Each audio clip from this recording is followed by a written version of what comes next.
할렐루야. 우리가 다 주님을 사랑합니다. 그리고 그분께 사랑받기를 원합니다. 하나님께서는 어떤 자들에게 십자가의 사랑을 전해주실까요? 오늘 저는 누가복음 11장 35절로 41절 말씀을 중심으로 무덤의 신앙, 생명의 신앙이라는 제목으로 말씀 나누겠습니다. 같이 한번 제목을 읽어보실까요? 시작. 무덤의 신앙, 생명의 신앙. 이 신앙이 하나님을 앙망하는 것입니다. 신앙은 손해보는 것이다. 시작. 신앙은 손해보는 것입니다. 신앙생활하면 이해가 안 됩니다. 하나님께 나와서 예배드리는 거 시간적으로 얼마나 많이 손해입니까?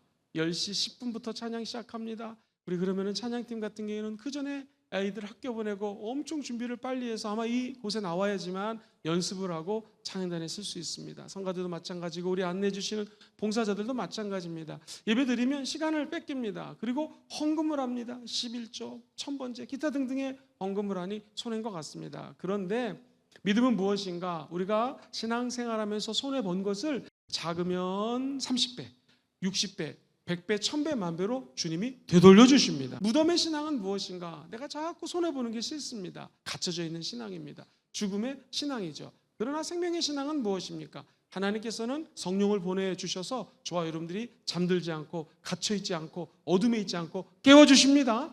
빛을 주십니다. 그래서 오늘 본문이 시작되기 전에 어떤 일이 있었냐면 주님 기도 좀 알려주세요. 그때 우리 주님이 주기도문을 알려주십니다. 주기도문을 쭉 알려주시다가 성도들에게, 예수를 따르는 제자들에게 이렇게 말씀하십니다. 진짜 복이 무엇입니까? 예수님을 낳으신 어머니에게 복이 있습니다. 아니다, 아니다. 진짜 복은 같이 한번 따라해 볼까요? 말씀을 듣고 행하는 자에게 복이 있다. 복의 개념은 하나님의 말씀을 듣는 것이고, 복의 두 번째 개념은 그 말씀을 따라가는 것입니다. 그러자 제자들이 예수님에게 저희들에게 요나의 표적, 저희들에게 좀 표적을 보여주세요. 기적과 이사를 좀 더 보여주세요. 그렇게 얘기를 합니다. 그랬더니 우리 예수님께서 내가 너희들에게 보여줄 표적은 요나의 표적밖에 없다고 얘기를 하셨죠. 요나의 표적은 무엇입니까? 요나처럼 뱃속에 들어가서 죽고 그리고 요나처럼 다시 3일 만에 부활하신다라는 것입니다. 요나서를 가만히 읽어보면 재밌는 게 있는데요. 너는 니느웨로 가라 1장에 말씀하십니다. 요나서 1장. 그러면 요나가 그 음성을 듣고 아멘 하고 달려가야 되는데 기도가 없습니다. 그는 딱 그 말씀을 듣는 순간에 행하지 않는 것이 잘못이 아니라 기도가 빠져 있습니다. 기도했더라면 너는 그렇게 생각하지, 너의 민족을 힘들고 어렵게 했던 나라 가서 복음 증거하는 게 힘들지만 나는 이렇게 생각한다 하면서 우리 주님의 구원의 계획을 말씀할 수 있을 텐데 1장 어디에도 요나가 기도했더라 라는 말이 없습니다. 한번 따라해 볼까요? 행하기 전에 기도합시다. 시작. 행하기 전에 기도합시다. 우리가 짜증을 내려면 짜증날 게 1000개 만개입니다. 나랑 생각이 다른 사람들하고 대화할 때 그 사람 너 생각 틀렸어라고 가르치고 싶은 생각이 5만 가지가 넘을 것입니다. 그런데 그것을 다 품 안에 안고 따라해 볼까요? 기도 먼저 드리기. 그래서 이 누가복음 11장은 기도에 대해서 알려주세요 하면서 요나의 표적에 대해서 주님이 언급하시는 것이죠. 요나는 기도했다 하나도 없습니다. 나는 다시 시작할 거야. 그러면서 어디로 갔다고요? 다시스로 갔다고 말씀을 드렸죠. 하나님, 나는 이렇게 할 수가 없습니다. 내 인생 다시 시작할 거야 하면서 다시스로 갔지만 그에게 기다리고 있었던 것은 물속으로 들어가야 되는 거고요. 죽음이죠. 물속에 들어가서 어흥하고 잠깐만, 물고기는 어흥하지 않습니다. 물고기가 이 요나를 잡아먹죠. 그 뱃속에서 드디어 2장에 가면 기도가 나옵니다. 하나님을 찬미하고 하나님의 구원에 대해서 그가 기도하자 주님은 그 기도 소리를 듣고 회개 소리를 듣고 하나님의 사람을 토해내게 합니다. 그가 드디어 하나님의 말씀을 듣고 순종하죠. 그리고 우리 하는 것처럼 니느웨 가서 말씀을 전했을 때 수많은 영혼들이 하늘 아버지의 영광을 체험하게 되며 심지어 그 왕조차, 제일 지체가 높은 사람조차 하나님의 영광 앞에 무릎을 꿇게 된다는 것이죠. 그러면서 오늘 본문이 나옵니다. 너희들 등경을 밑에 두지 않고 불을 위에 두는 것처럼 눈이 바로 너희 영성이고 바라보는 대로 주님은 역사하시고 바로 우리 눈이 하나님 아버지의 빛이 되므로 바라보는 것을 조심해야 된다라고 하면서 빛에 대해서 말씀을 합니다. 무덤은 빛이 없는 곳입니다. 오늘 제가 3가지 말씀을 드리는데요. 연속해서 말씀을 드립니다. 껍데기 신앙에서 어떻게 살아있는 신앙으로 바뀔 것인가, 어둠 속에 갇혀있는 신앙에서 빛의 신앙, 우리 눈이 빛이라면 빛을 체험하는 신앙으로 바뀔 수 있을 것입니다. 바뀔 수 있을 것인가? 오늘 이 말씀을 통하여 저와 여러분들의 빛 대신 예수를 만나는 아침 되기를 주의 이름으로 소망합니다. 첫 번째는요, 무덤의 신앙, 은혜를 가두는 신앙. 시작. 무덤의 신앙, 은혜를 가두는 신앙입니다. 자, 오늘 이 본문 말씀을 이해하시기 위해서는요, 참 수요일은 좋은 게 이렇게 성경에 대해서 얘기를 할 수 있으니까 참 좋은 것 같아요. 바리새인들이 그 당시에 공부를 많이 한 사람들이에요. 율법학자들이거든요. 근데 그 사람들이 내려오는 율법 정통이 있었습니다. 그게 뭐냐면 율법을 철저히 지키는 바리새인들, 이 정결 예식을 매우 중요시 여겼습니다. 근데 한번 들어보세요. 음식을 먹기 전에 손을 씻는 거, 이 정결 예식이라고 하거든요. 근데 안타깝게도 그 당시 바리새인들이 2000년 전에 적어도 고대 근동을 연구했던 학자들의 견해에 따르면 우리가 잘 알고 있는 레위기에 근거해서 손을 씻고 정결 예식을 하고 제사를 드렸으면 좋았을 텐데 그게 아닙니다. 구전 율법, 랍비들이 내려오는 전통에 의해서 손을 씻는 거예요. 그러니까 하나님의 말씀보다도 전통이 우선됐던 것이죠. 저와 여러분들에게 기준은 하나님의 말씀입니다. 전통보다 중요한 것이 하나님의 말씀이다. 시작. 전통보다 중요한 것이 하나님의 말씀이라는 것이죠. 손 씻기는 그들에게는 경건한 신앙, 경건한 전통이라고 여겼지만 우리 주님은 죄인들 앞에서 밥을 먹을 때, 친구들 앞에서 밥을 먹을 때, 바리새인들, 경건하다고 생각하는 사람들하고 밥을 먹을 때 손을 씻고 먹지 않습니다. 그래서 오늘 본문에 보면은 36절에 네 온 몸이 밝아 조금 더 어두운 데가 없고 등불의 빛이 너희 비출 때와 같이 온전히 밝아지리라 라고 빛에 대해서 얘기를 하시더니 37절로 넘어가면 예수께서 말씀하실 때 한 바리새인이 자기와 함께 점심 잡수시기를 청함으로 들어가 드디어 주님이 앉으셨죠. 38절 천천히 읽어봐요. 시작. 잡수시기 전에 손 씻지 아니하심을 그 바리새인들이 보고 이상히 여기는지라. 주님이 바리새인들이 바라볼 때는 손을 씻지 않는 것은 전통에 어긋나기 때문에 이상합니다. 왜 당신은 손을 씻지 않습니까? 물어봅니다. 사랑하는 성도님들, 유대 종교 지도자들은요, 겉으로 드러나는 의식이지요. 이 의식을 매우 중요시 여겼습니다. 성전세 반드시 냈습니다. 성전 세금 11조 냈습니다. 정결 예식, 오늘 여기 본문에 등장하는 정결 예식을 정말로 경건해지는 거라고 생각하고 철두철미하게 시켰습니다. 근데 예수님께서 말하고 싶은 것은 뭐냐면 겉이 중요한 것이 아니라 속이 중요하다는 것이죠. 겉은 정결 예식을 하고 세금을 드리고 11조를 하고 완벽하게 율법을 따라가는 것 같지만 그 속마음이 다른 사람을 정죄하고 사랑하지 않고 용서하지 않는다면 무덤 같은 인생을 산다는 것입니다. 유대인들에게 있어서 무덤은 부정한 것의 상징입니다. 그래서 무덤은 가까이 가지도 않습니다. 성경에 보면 무덤 안은 더러운 것이 있고 어둠이 있는데 그 무덤 위만 하얀색으로 칠했습니다. 그때 우리 주님께서는 뭐라고 얘기를 하냐면 겉은 하얗게 칠했지만 속은 시체로 가득한 것처럼 바리새인들의 신앙이 그랬다는 것입니다.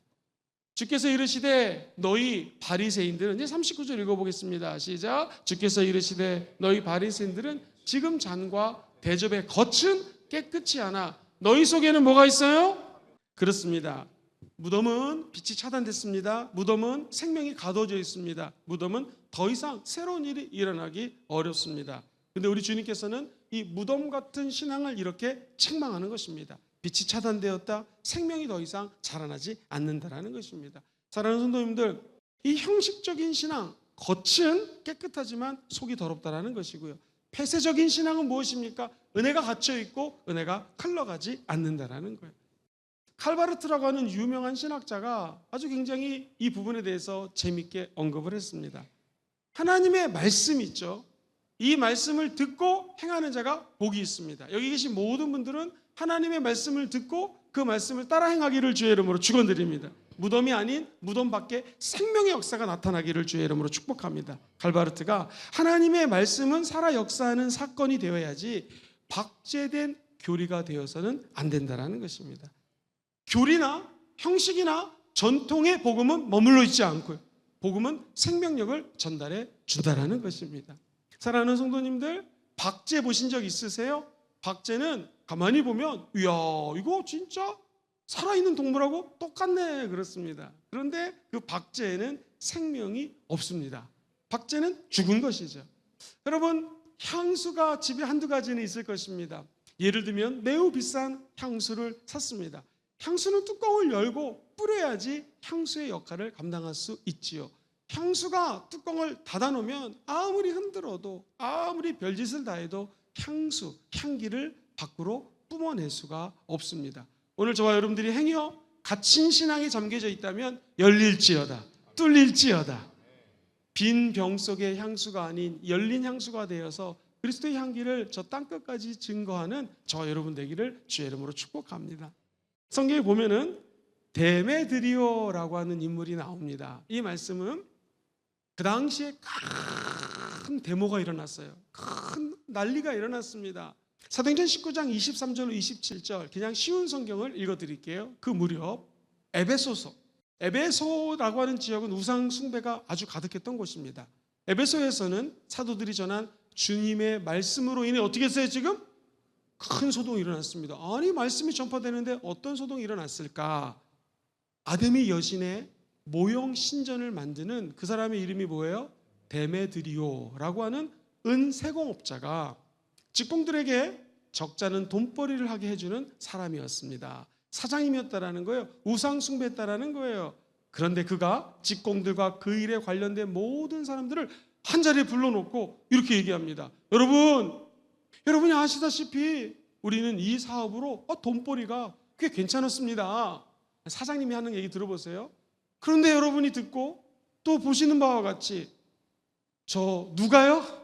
바울이라는 작자가 사람의 손으로 만든 것들은 결코 신일 수가 없다고 말하고 다니는 통에 우리 장사가 아주 큰 타격을 받게 되었습니다. 여기 에베소뿐만 아니라 아시아 지방의 거의 대부분이 이런 실정입니다. 고 얘기를 합니다. 자, 27절을 같이 한번 읽어보겠습니다. 이 일을 이대로 방치해두면 위대한 아데미 여신의 신전이 그 영향력을 잃게 됩니다. 물론 전 세계에 걸쳐 숭배했던 아데미 여신의 위신이 땅에 떨어질 심각한 위기에 처해 있습니다. 실한 무덤 같다. 바리새인들에게 겉은 아름답지만 속은 텅텅 비었으니 무덤 같은 신앙으로 표현했습니다. 오늘 이 본문에 나왔던 데메드리오라고 하는 사람은 은세공업자입니다. 사람들을 불러 모아가지고 굉장히 부를 축적했던 사람이 하나님을 선포하는 자리에 바울 때문에 우리가 만든 모든 세공업들이 이게 망하게 되었다, 팔리지 않는다라고 사람들을 모아놓고 소동을 일으킵니다. 저는 궁금했습니다. 이 데메드리오라는 사람이 나중에 어떻게 되었을까? 책을 찾아보고 여러 가지로 알아봤지만 그의 최후를 알 수가 없습니다. 어떤 학자는 그 당시 데메드리오라는 이름이 너무나 흔했기 때문에 너무나 많은 사람들이 얘가 있어서 알 수가 없다. 근데 중요한 것은 성경이 그의 최후에 대해서 침묵을 한다는 것입니다. 하나님의 나라와 관련이 없는 사람은 하나님이 침묵합니다. 자기 이익만을 붙잡고 생명을 거부한 인생은 기록될 가치가 없다는 것이죠. 저와 여러분들이 오늘 아데미 신전 죽은 우상을 붙들고 기도하는 사람들이 아닙니다. 우리는 살아 역사하시는 부활하신 예수님을 믿고 의지하고 기도하는 사람들입니다. 하나님은 죽은 하나님이 아니시라 우리 예수님을 통하여 부활케 하신 하나님 아버지십니다. 그리고 부활하신 예수님은 우리에게 성령을 부어주셔서 우리의 믿음이 무덤에서 잠자게 두지 않는다라는 것이죠. 바리새인들은요 말씀을 알았습니다. 근데 그 말씀대로 행하지 않았습니다. 그들은 말씀을 축적했지만 생명을 거부했습니다. 가룟 유다 예수님을 따랐습니다. 은혜를 누가 앞에서 수없이 많이 은혜를 체험했고 엄청난 기적들을 봤습니다. 그런데 은 30에 그 은혜를 묶어버립니다. 하나님이 오늘 이 데메드리오라는 사람의 앞에 미래를 언급하지 않은 것은 우리에게 경고라는 것이죠. 무덤의 신앙이 아닌 생명의 신앙으로 바뀌라는 것입니다. 사랑하는 우리 성도님들이 닫힌 신앙, 가둔 신앙, 어둠의 신앙이 아닌 빛의 신앙으로 나오게 되기를 주의 이름으로 축원드립니다. 혹시 냉장고에 음식을 넣어보신 분이 계십니까? 저는 얼마 전에 음식을 넣었다가 오래간만에 열었는데 깜짝 놀랐습니다. 냉장고는 신선하라고 물건을 집어넣는 건데 이게 오랫동안 시간이 지나니까 냉장고에서도 상하더라고요. 아무리 좋은 냉장고가 있어도 그 안에 물건을 집어넣거나 음식을 집어넣으면 나중에 상하게 되어 있습니다. 우리도 말씀을 들었으면 그 말씀을 빨리 꺼내서 먹고 영양분으로 바꾸고 하나님 나라를 위하여 말씀을 전파하는 여러분 되기를 주의 이름으로 축원드립니다. 즉 어떤 자가 복이 있느냐? 하나님의 말씀을 듣고 이것을 냉장고에 집어넣는 자가 아니라 그 말씀을 듣고 행동하는 자에게 하늘의 문이 열린다라는 것입니다. 혹시 어렸을 때 여러분들 연못에 가보셨어요? 연못에 가면 이게 증발되기 때문에 물이 없어집니다. 새 물을 자꾸 집어넣어야 돼요. 어떤 아저씨는 연못에 물을 계속 퍼내면서 아저씨 이거 왜 물 퍼내세요? 이게 오래되다 보면 이끼가 끼고 물고기가 살 수 없기 때문에 반 이상을 덜어냈고 새로운 물, 그것도 수돗물은 그 당시 주문 안 됐고 수돗물을 받아놨다가 하루 이틀 지나서 이 물을 집어넣어야 된다라고 얘기했던 아저씨가 기억이 납니다. 연못의 물은 썩어 있게 되어 있습니다. 무덤의 신앙이 바로 이건 것이죠. 저와 여러분들은 연못이 아닌 강가의 신앙 되기를 주의 이름으로 축복합니다.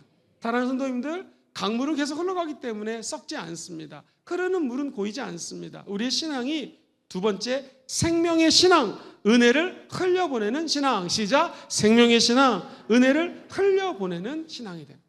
오늘 저와 여러분들이 과거의 상처에 갇혀서 있는 무덤이 아니라 상처를 치유하신 예수님을 만나기를 주의 이름으로 축원드립니다. 전통과 형식의 무덤 속에 갇힌 것이 아니라 전통을 깨고 형식을 깨고 성령을 쫓는 믿음의 사람들 되기를 주의 이름으로 축원드립니다. 은혜를 막 가둬놓고 사는 자가 아니라 흘러보내는 축복의 사람들 되기를 주의 이름으로 축원드립니다. 복은 진짜 무슨 복이냐? 말씀을 듣고 말씀 공부했습니다 아는 것이 아니라 삶으로 행할 때 하늘의 영광이 드러나게 된다는 것이.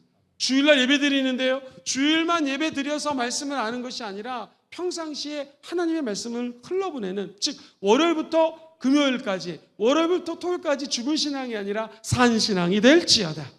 교회 안에서는 누구나 나와서 거룩할 수가 있지요. 그런데 가정에서도 그리고 직장에서도 생명력 있는 삶과 연결되기를 주의 이름으로 축원드립니다. 목사님, 제가 과거에 추억이 많아요. 옛날에 이렇게 기도했어요. 우리 때는 이렇게 신앙생활했어요. 과거가 아니라 오늘의 성령의 능력을 체험하셔서 부활의 역사와 연결되기를 주의 이름으로 축복드립니다. 이것이 무덤의 신앙이 아닌 생명의 신앙, 즉 은혜를 흘러보내는 신앙이 된다는 거예요. 41절에 보니 이렇게 성령님이 우리 예수 그리스도를 통하여 말씀하셨습니다. 시작. 그러나 그 안에 있는 것으로 구제하라. 그리하면 이 모든 것이 너에게 어떻게 돼요? 깨끗하다. 다시 한번 해볼까요? 그러나 그 안에 있는 것으로 구제하라. 그리하면 모든 것이 너에게 어떻게 돼요? 깨끗하다. 주님은 손 씻는 것, 거시로 손 씻는 것이 중요한 것이 아니라 네 안에 있는 것. 이 안이라는 것은 뭐냐면 한번 따라해볼까요? 성령이 내 안에 성전을 삼고 계십니다. 시작. 성령이 내 안에 성전을 삼고 계세요. 성전.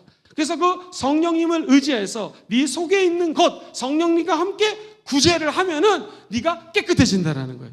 구제를 오해하지 마세요. 목사님, 제가 여기 10만 원 내겠습니다. 100만 원, 1000만 원 낼 테니까 저 가난한 사람에게 나눠주세요. 지금 노숙자들이 이제 겨울이 곧 다가오지 않습니까? 강물이 흘러가는 것처럼 계절도 흘러갑니다. 이분들이 이제 추위가 다가오기 때문에 옷이 필요합니다. 그러면 우리가 버린 옷들을 정말 열심히 싸가지고 보내줍니다. 흘려보내는 것이죠.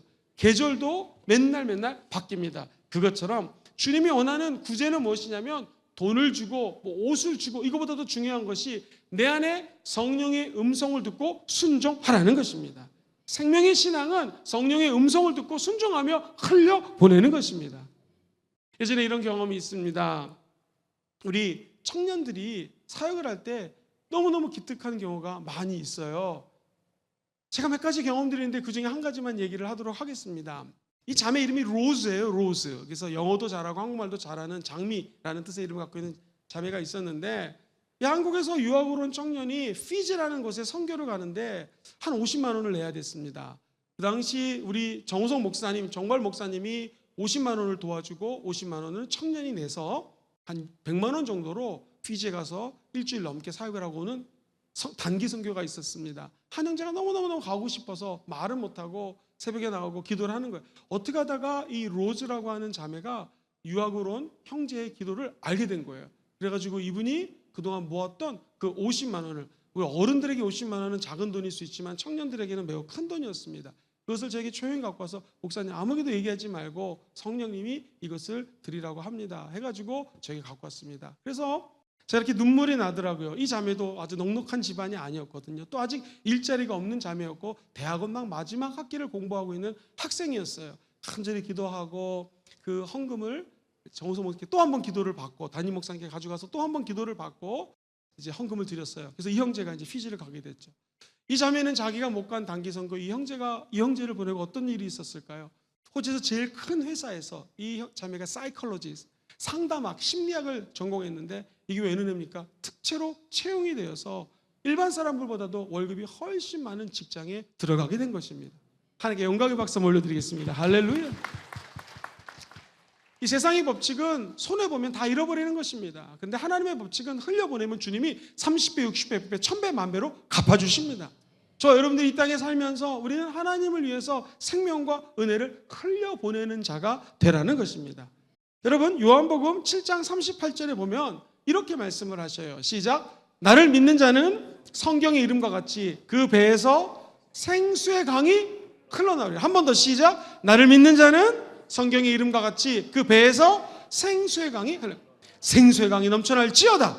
근데 여기는 어떤 자가 이 생수의 강을 흘러넘치게 하냐면 믿음이 있는 자가 뱃속에서 생명이 넘쳐나게 된다는 것입니다.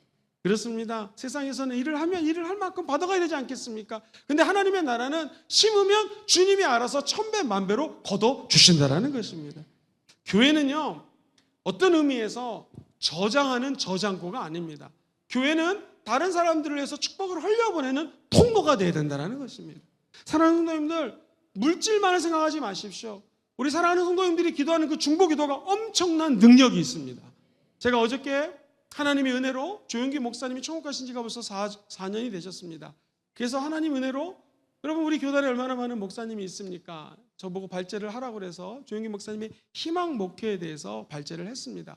제가 원래 떨는 사람이 아닌데 기라성 같은 선배들이 계시고 몇백 명, 몇천 명이 와서 이제 그것도 인터넷으로 듣고 있는 분들 앞에서 말씀을 전하는 게 부담되었습니다. 근데 어제 우리 성도님들이 부족한 종을 위해서 전도 나가시기 전에 그 시간에 기도해 주셨다는 제 얘기를 들었습니다. 얼마나 힘이 나는지요. 여러분, 이게요, 내가 어떤 분을 위해서, 교회를 위해서 중보 기도로 흘려보내면은요, 그게 다시 우리에게 30배, 60배, 100배, 1000배, 만배로 돌아옵니다.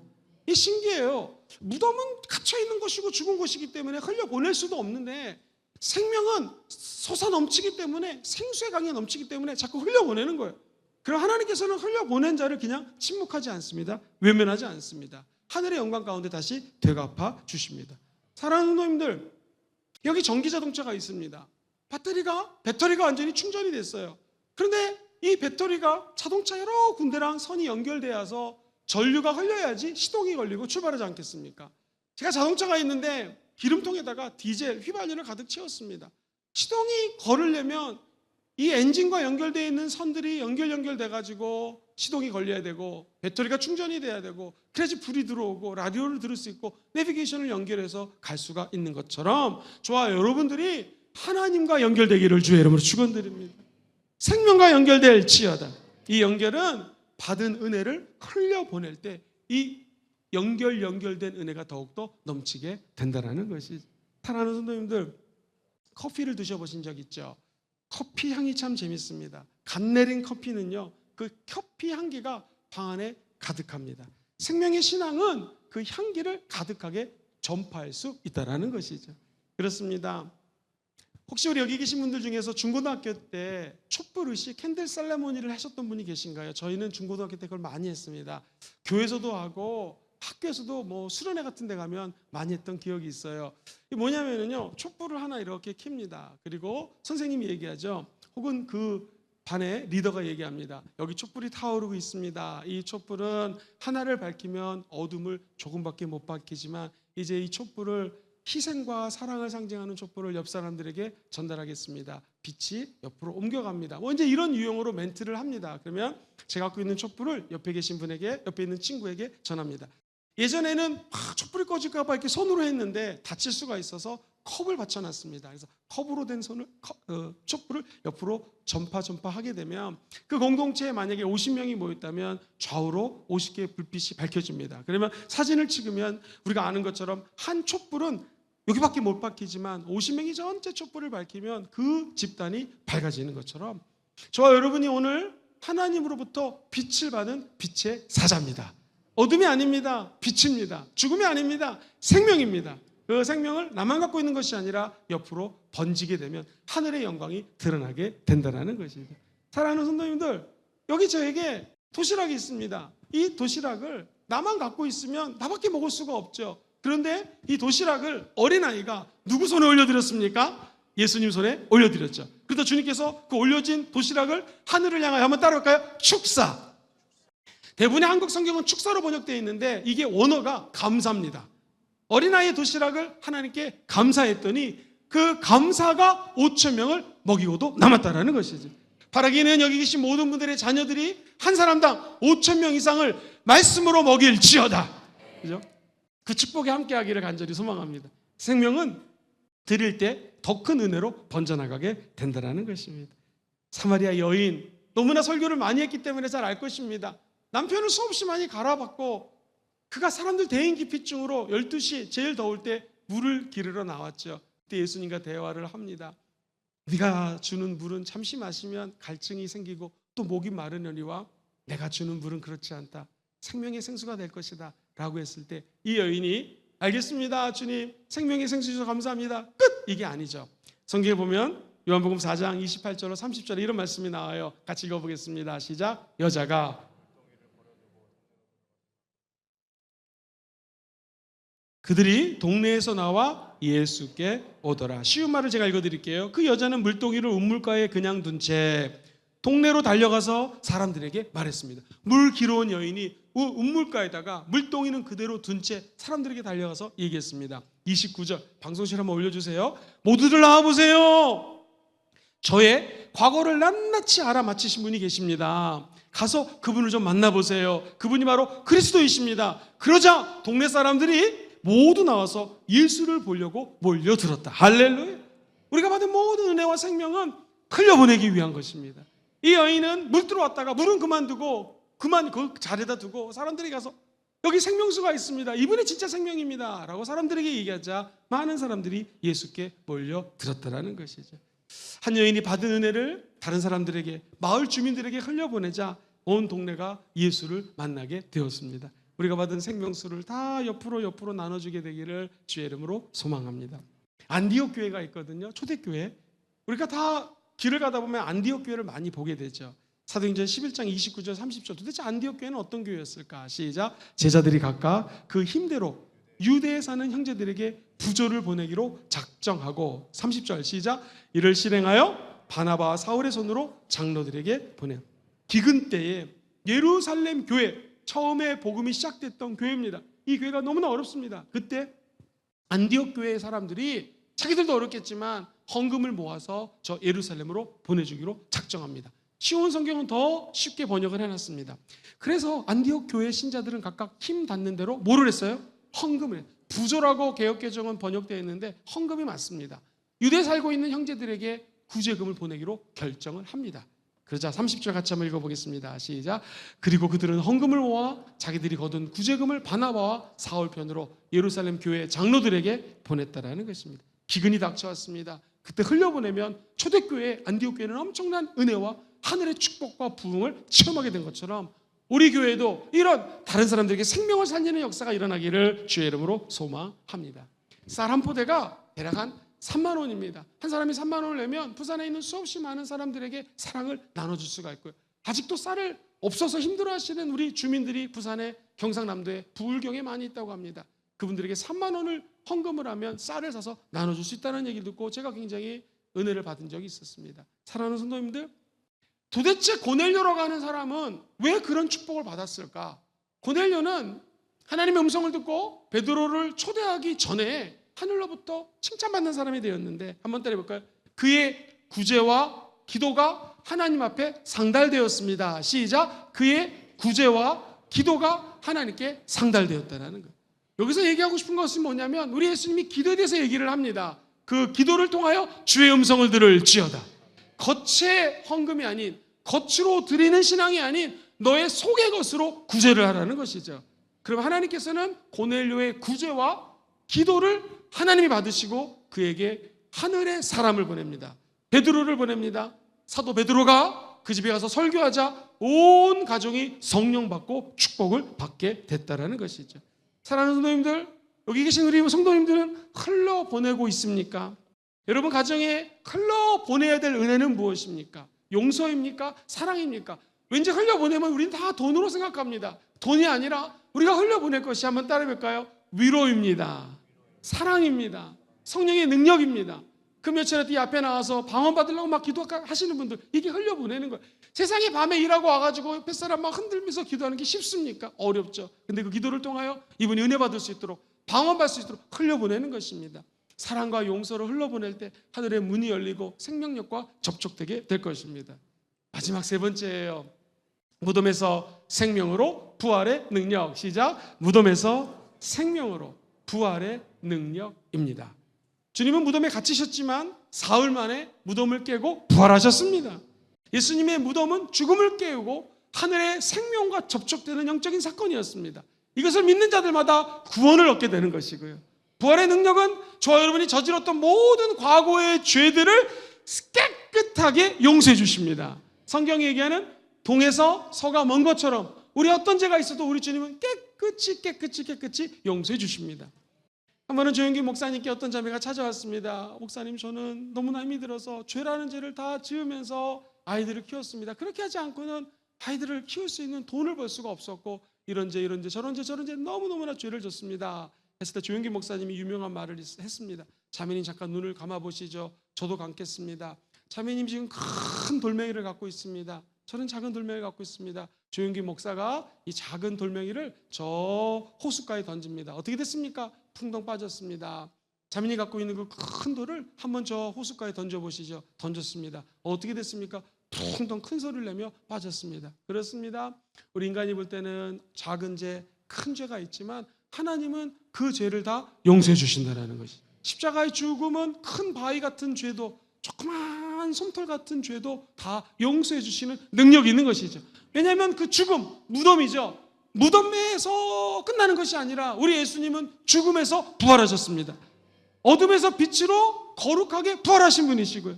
저와 여러분들의 어떤 죄가 있어도 오늘 이 시간에 우리 주님은 다 용서해 주시기를 원하신다는 것입니다. 이를 믿는 자들마다 하늘의 구원과 죄 사함의 은총이 접촉되게 되는 것이고요. 접촉된 자들은 생명을 얻기 때문에 이 생명을 다른 사람들에게 전파하고 전도할 수 있다는 것이죠. 사랑하는 성도님들, 부활하신 예수님과 오늘 만나심으로 말미암아 모든 죄를 용서함 받게 될 주의 이름으로 축복합니다. 더 중요한 거예요. 부활하신 예수님을 만나면은 문제가 해결이 됩니다. 예수 죽음을 자꾸 얘기하고 십자가를 얘기하는 이유는 뭐냐면 그 문제 안에 십자가 앞에 갇혀 있는 것이 아닙니다. 흔히 제자도를 얘기할 때 너를 부인해라. 자기 부인하고 싶은 사람이 어디 있어요? 너무나 힘듭니다. 자기 부인하는 것은. 너를 부인해라. 더군다나 우리 지금 십자가를 지래요. 십자가 지고 싶은 사람이 여기 어디 있겠습니까? 가족에 대한 십자가, 남편, 형제자매, 누나, 여동생, 뭐 오빠, 그거 지는 거 너무나 힘듭니다. 근데 그 십자가를 지랍니다. 더 중요한 건 예수를 따르라는 것이죠. 내가 가고 싶은 길이 너무나 많은데, 하고 싶은 일이 너무나 많은데 주님을 따르라고 말씀하십니다. 와, 이거 너무나 힘이 듭니다. 근데 우리 주님은 여기서 끝나는 것이 아닙니다. 누구든지 나를 따르는 자는 네가 갈 길을 내가 먼저 간다라는 것이고요. 너 혼자 이 길을 걷는 것 같지만 실제로 우리 주님이 저 여러분들을 업어주고 안아주고 이 길을 함께 동행해 주신다는 약속인 것입니다. 고린도전서 15장 17절에 보면 우리 주님이 이렇게 말씀하시죠. 시작. 그리스도께서 다시 살아나신 일이 없으면 너희 믿음도 헛되고 너희가 여전히 뭐 가운데 있다는 거예요? 죄 가운데는. 부활하신 예수님이 살아났기 때문에 우리의 믿음이 하나님 모시기에 신앙생활을 통하여 30배, 60배, 100배, 1000배, 만배로 되돌림을 받을 수 있는 믿음이 되는 것이고요. 우리의 모든 죄가 부활하신 예수 그리스도 앞에서 사라지게 되는 것입니다. 행여 바리새인처럼 겉은 깨끗하고 속이 더럽다 할지라도 부활하신 예수님 만나면 겉과 속을 다 깨끗이 비워주시고 깨끗이 용서해 주시고 새롭게 살아갈 수 있는 능력을 부어주신다는 것이. 사랑하는 성도님들, 부활하신 예수님은 저와 여러분의 미래를 보장해 주십니다. 시작. 부활하신 예수님은 우리들의 미래를 어떻게 해주세요? 보장해 주시는 거예요. 세상에 어떤 사람도 우리들의 미래를 보장해 줄 수가 없습니다.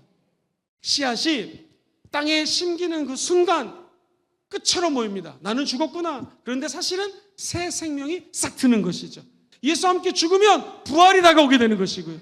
이 생명을 싹 틔울 때요, 저와 여러분들이 싹 나라 아니면 씨앗을 잡아 당긴다고 싹이 났습니까? 아닙니다. 우리는 심었지만 바람을 주시는 분은 하나님이시고요, 물을 주시는 분은 하나님이시고요, 말씀의 양식을 주시는 분은 하나님이시죠. 부활하신 예수님의 생명과 접촉되면 땅 속에 저 묻어있던 씨앗이 뭉글뭉글하면서 피어오르며 놀라운 새 생명과 새 탄생이 되는 것처럼 저 오늘 여러분들 예수와 함께 죽기를 주의 이름으로 축원드립니다. 그러면 우리 생명 대신 부활하신 예수님이 저와 여러분들을 미래에 새싹이 돋아나게 할 것이요, 이것은 거목이 되어서 수많은 영혼들이 그 나무 밑에서 생명력을 체험하고 위로받을 수 있는 거룩한 거목들이 되게 될 줄 믿습니다.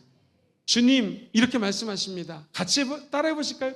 무덤은 끝이 아니다. 시작. 무덤은 끝이 아니다. 왜요? 우리 주님이 무덤을 뚫고 나오셨습니다. 오늘 우리 다친 마음을 주님이 다 뚫어주실 것입니다. 갇힌 은혜의 무덤 같은 은혜들도 이제 뚫리게 될 것이고요. 부흥은 무덤이 열리는 사건인 것이죠. 이렇게 한번 좀 말씀을 나누고 싶습니다. 우리 부산에 와보니까 감사한 게요, 겨울에 그렇게 춥지가 않아요. 서울은 새벽기도 갈 때 제 기억에 매우 추웠습니다. 근데 부산은 그래도 날씨가 따뜻한 것 같습니다. 그러면 여름에는 서울보다 덥냐? 그렇지 않습니다. 바닷가가 있고 산이 있어서 서울보다 시원한 것 같아요. 정말 부산은 좋은 도시입니다. 옆 사람 인사합시다. 우리가 사는 데가 최고요. 시작. 우리가 사는 데가 최고요. 정말 최고입니다. 부산 너무 좋아요. 어쨌든 겨울은 죽은 것 같습니다. 서울 같은 경우에는 막 눈이 오고 꽁꽁 오니까 다 죽은 것 같습니다. 그런데 겨울은 사실은 봄을 준비하는 계절인 것이죠. 땅속에서 생명이 움트는 것처럼 무덤 뒤에는 하나님의 부활이 기다리고 있습니다. 형님, 오늘 이곳에 내가 무덤에 갇힌 것 같습니다. 사방으로 오겹삼을 당한 것 같습니다. 어디에도 생명력이 없습니다 하는 분은 잘 오셨습니다. 기도하다가 하나님의 음성을 듣게 될지어다. 그 음성을 듣고 순종할지어다. 그래 우리는 어둠에서 빛으로 변화되게 될 것입니다. 나사로가 죽었습니다. 무덤입니다. 근데 우리 주님은 말씀하십니다. 나사로야 나오라. 나사로야 나오라. 나사로야 나오라. 그럼 그 무덤에서 나오게 되어 있습니다. 주님의 말씀 한마디면 죽은 자가 살아나게 되는 것이고, 무너졌던 가정이 다시 살아나게 되는 것입니다. 그리고 없어졌던 것들이 다시 되돌아오게 되는 것입니다. 묶여져 있는 이 나사로를 풀어내쳐라. 다시 다니게 하라. 주님 말씀하시면 우리 어떤 것이 쌓여있다 할지라도 다시 살아나는 부활의 은총과 접촉하게 될 것입니다. 저 에스겔 골짜기 갔더니 뼈들이 다 죽어가지고 그냥 막 흩어져 있습니다. 근데 우리 주님 말씀하십니다. 대언하라. 이 뼈 저 뼈들은 맞춰질지어다. 생명이 접촉될지어다. 뼈가 맞춰지고 근육이 생기고 가죽에 심줄이 생기면서 다시 그 마른 뼈들이 살아나는데 큰 군대더라. 시작. 큰 군대더라. 그렇습니다. 우리가 죽은 것 같지만 절대 죽지 않습니다. 하나님 말씀이 역사하시면은 그 말씀 때문에 마른 뼈다귀들도 새 생명을 얻게 될 것입니다. 내 인생이 마른 뼈다귀 같습니다 하는 분이 있다면 오늘 이 예배를 통하여 새 생명이 우리 영혼 깊은 곳에 부활의 영광으로 자리매김할지어다. 그럼 기적이 일어나게 될 것입니다. 그렇습니다. 죽음은 끝이 아닙니다. 무덤도 끝이 아닙니다. 우리는 부활하신 예수님과 함께 하십니다. 교회를 핍박 예수 믿음 잡아가다 막 죽이고 옥에 가뒀던 사울이라는 청년을 기억해 보십시오. 그 청년이 주님을 만납니다. 부활하신 예수님을 만납니다. 부활의 능력은 한 사람의 인생을 송두리째 바꿔버리는 것이죠. 오늘 저와 여러분들이 어떤 모습으로 이곳에 왔다 할지라도 부활하신 예수님을 만나시기를 바랍니다. 부활하신 예수님을 만나면 무덤의 신앙은 과거를 보관합니다. 부활하신 예수님은 미래를 새롭게 창출할 것입니다. 무덤의 신앙은 은혜를 가둬버립니다. 부활하신 예수님, 우리가 받은 은혜를 불경을 넘어 온 열방까지 흘러넘치게 하실 것입니다. 무덤의 신앙은 죽음을 품어버립니다. 품습니다. 그러나 저와 여러분들은 생명 되신 예수님 때문에 부활을 품고 민족을 품고 사람을 품고 사역자를 품고 눈물 흘리는 자들을 품고 그리고 잃어버린 영혼들을 품고 하늘의 영광을 바라는 하나님의 사람들 다 되게 될 줄 믿습니다. 오늘 무덤이 열릴지어다. 빛이 임할지어다. 우리 힘으로 안 되니까, 이는 힘으로도 안 되고 능으로도 안 되니까 살아 역사하시는 하늘의 영광으로 임하게 될 줄 믿습니다. 말씀을 정리할까요? 무덤의 신앙은요, 은혜를 가두는 신앙입니다. 그러나 두 번째, 생명의 신앙은 은혜를 흘려보내는 신앙입니다. 이제 저와 여러분들에게 하나님 말씀하시는 것은 세 번째, 무덤에서 생명으로. 요나의 표적밖에 보일 것이 없다. 이 말은 우리 주님이 3일 만에 죽으시고 부활하셨습니다. 부활의 능력과 접촉될 지어다. 오늘 우리 주님의 음성을 다 듣게 되기를 주의 이름으로 축원드립니다. 주의 음성은 우리를 살립니다. 여러분이 이 신앙생활하면서 오늘 받은 은혜를 가지고 집에 가서 남편을 살리시기를 바랍니다. 주변에 있는 분들을 살리시기를 바랍니다. 이 칭찬이 얼마나 큰 은혜가 있는지 아십니까? 어저께 제 강의를 듣고 한 분이 유명한 목사님이신데 저한테 이런 말씀을 하시는 거예요. 김 목사님, 강의를 듣고 설교를 듣고 내가 매우 큰 은혜를 받았습니다 라고 얘기를 하는데 그 칭찬 한마디가 저에게는 얼마나 큰 힘이 되는지 모릅니다. 목회자인 저도 칭찬을 듣고 산다면 여러분 다 마찬가지입니다. 우리가 주변의 사람들이 무덤에 갇혀 있을 때 그를 어떻게 살리겠습니까? 여러분이 말씀하시는 말 한마디가 그 사람을 살리는 것입니다. 오늘 집에 가서 남편을 만나면 무조건 칭찬하십시오. 제가 숙제를 드립니다. 오른손을 들고 따라해보세요. 선서! 그 원수를, 아이고 죄송합니다. 사랑하는 내 남편에게 무조건 칭찬하겠습니다. 여러분 우리 여성분들 남편에게 한번 칭찬해 보십시오. 기적이 일어날 것입니다. 남자들은요 되게 단순해가지고 칭찬하면 막 입이 찢어집니다. 우리 남편들도 마찬가지죠. 아내를 칭찬하고 자녀를 칭찬할 때 무덤 같은 가정, 부활의 가정이 될 것이요. 그런 교회가 우리 교회가 될 줄 믿습니다.